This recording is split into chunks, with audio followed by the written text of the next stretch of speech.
fire existed for hundreds of millions of years, before humans ever worried about it burning dinner, long before anyone struck a spark. Lightning split ancient skies and set forests ablaze. Volcanoes spilled rivers of molten glow, and the planet casually reminded itself that combustion was part of the deal. The curious mystery is this: how did something so common in nature remain so unreachable, so untouchable? For so long fire was everywhere, and yet completely out of reach. It warmed nothing on purpose, cooked nothing intentionally, and helped no one survive a winter.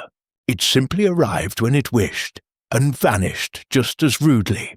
In Earth's deep past, fire was a wild event, not a tool. Once plants began covering land in the Silurian and Devonian periods around 400 million years ago, oxygen levels rose, and fire suddenly became much easier to start and much harder to stop.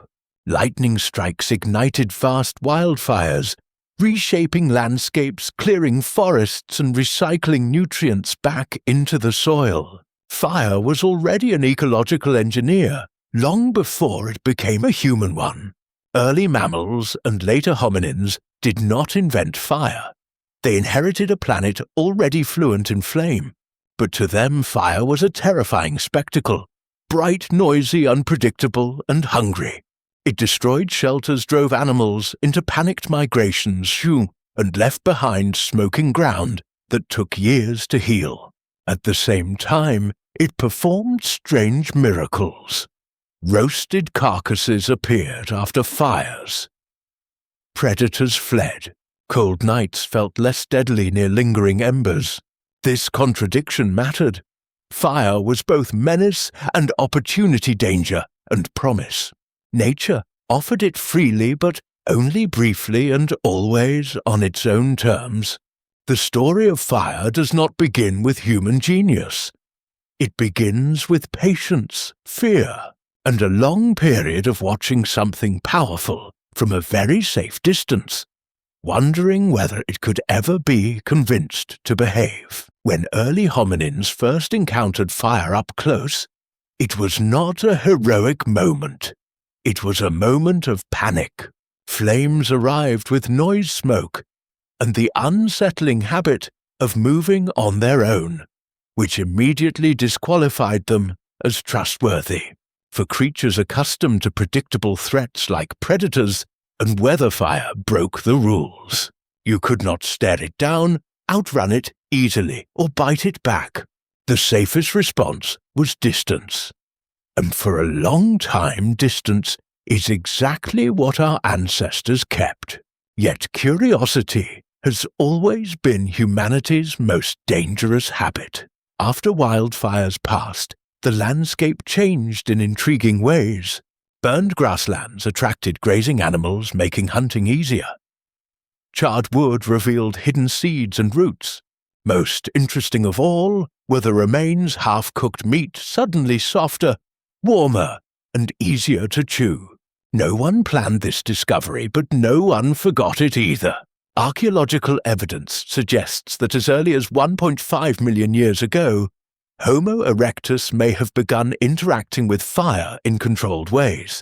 Sites in Africa and the Near East show signs of burned bones and heated stone tools, hinting that fire was no longer just something to flee from. Still, this was not mastery. Fire was approached cautiously, like a powerful animal that might tolerate your presence if you behaved correctly. These early encounters reshaped behavior. Groups learned to linger near smoldering areas, to recognize when a flame was dying rather than growing, and to understand that wind could be both ally and enemy. Fire taught lessons without speaking, and the penalty for misunderstanding was severe. Fear never disappeared, but it evolved. Fire became something to negotiate with, not merely escape from. This shift from terror to cautious engagement marked one of the most important psychological transitions in human history. Before fire could be used, it had to be respected, studied, and survived. For a long stretch of human history, fire was not something you made. It was something you managed not to lose. Early humans learned that when nature offered flame, it had to be treated like a fragile gift. A burning branch rescued from a wildfire or a lightning strike became a treasure worth guarding. Feeding and transporting. Letting it die meant waiting sometimes years for the next natural chance. Archaeological evidence from sites such as Wonderwerk Cave in South Africa suggests that by around 1 million years ago, hominins were regularly maintaining fire inside shelters. This did not mean they understood how to create it, only how to care for it. Fire was fed with dry wood, shielded from wind, and carried as glowing embers rather than open flame. It required attention, patience, and teamwork qualities that would soon become central to human survival. This period turned humans into the world's first firekeepers. Someone always had to stay behind even when others hunted or gathered, because abandoning the flame was not an option. Firekeeping likely shaped early social roles and responsibilities. It also introduced a new kind of anxiety, the constant fear that the fire might go out. Transporting fire was an art in itself. Smouldering fungus, glowing bark, or partially burned logs were carefully wrapped and moved across landscapes. Fire, once fixed to place, became mobile. Camps could be rebuilt. Nights could be warmer. And predators were less inclined to approach a glowing perimeter. This phase of fire use marks a subtle but profound change. Humans were no longer passive observers of natural forces. They could not yet command fire, but they could preserve it. In doing so, they began to stretch nature's brief moments of flame into something closer to permanence, one ember at a time. The true revolution arrived quietly, without ceremony, and almost certainly without anyone realizing how important it was. At some point, likely more than 400,000 years ago, humans learned how to make fire on purpose. Not borrow it, not rescue it, create it.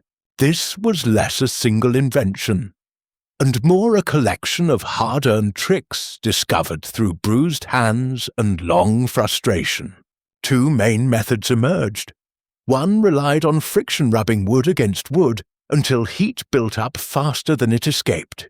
The other depended on percussion striking stones like flint and pyrite together to shave off sparks hot enough to ignite tinder.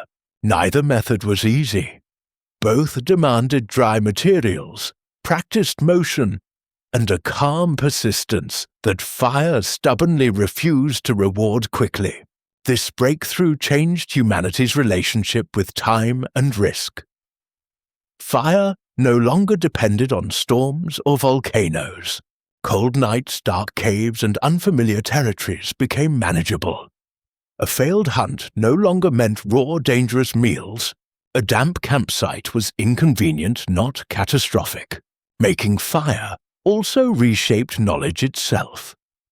Techniques had to be taught, remembered, and refined. Children learned by watching adults struggle, succeed, and fail again. Fire-making became a skill that separated experienced groups from vulnerable ones, right? And it spread slowly, unevenly, across continents. This was not just a technological leap, it was a mental one. Creating fire required imagining an invisible outcome: heat before warmth, sparks before flame. In learning to summon fire from silence, humans practiced a new kind of thinking, planning beyond the present moment. Once fire could be made at will, the world grew smaller, safer, and far more negotiable.